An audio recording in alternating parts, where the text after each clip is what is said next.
Page 91 and 92, Chapter 5 of Part 2, Via's point of view. This one's entitled High School.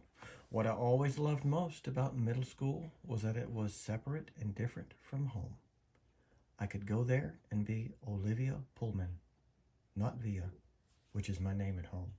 Via was what they called me in elementary school, too. Back then, everyone knew all about us, of course.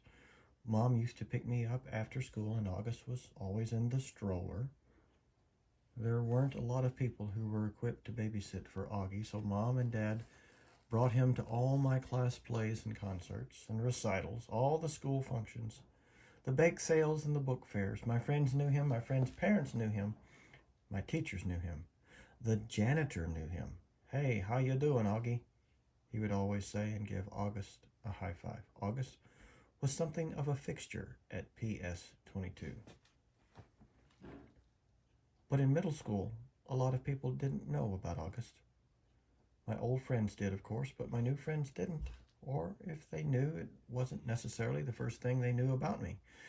Maybe it was the second or third thing they'd hear about me. "Olivia? Yeah, she's nice. Did you hear she has a brother who's deformed?" Always hated that word.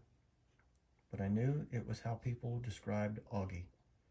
And I knew those kinds of conversations probably happened all the time, out of earshot, every time I left the room at a party, or bumped into groups of friends at the pizza place, and that's okay.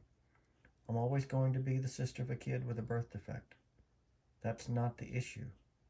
I just don't always want to be defined that way. The best thing about high school is that hardly anybody knows me at all. Except Miranda and Ella, of course. And they know not to go around talking about it. Miranda, Ella, and I have known each other since let me say that again. Miranda, Ella, and I have known each other since the first grade. What's so nice is we never have to explain things to one another. When I decided I wanted them to call me Olivia instead of Via, they got it without my having to explain. They've known August since he was a little baby.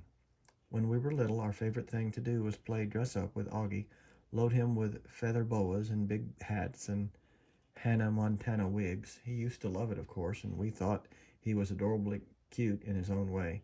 Ella said he reminded her of E.T. She didn't say this to be mean, of course, though maybe it was a little bit mean. The truth is, there's a scene in the movie when Drew Barrymore dresses E.T. in a blonde wig, and that was a ringer for Augie and our Miley Cyrus. Let me say that again. The truth is, there's a scene in the movie when Drew... I'm just having a hard time. Let me just start that whole sentence over again. The truth is, there's a scene in the movie when Drew Barrymore dresses E.T. in a blonde wig, and that was a ringer for Augie in our Miley Cyrus heyday. Throughout middle school, Miranda, Ella, and I were pretty much our own little group, somewhere between super popular and well-liked, not brainy, not jocks, not rich, not druggies, not mean, not goody-goody, not huge, not flat. I don't know if the three of us found each other because we were so alike in so many ways, or that because we found each other, we've become alike in so many ways. We were so happy when we all got into Faulkner High School. It was such a long shot that all three of us would be accepted, especially when almost no one else from our middle school was. I remember how we screamed into our phones the day we got our acceptance letters. This is why I haven't understood what's been going on with us lately. Now that we're actually in high school, it's nothing like how I thought it would be.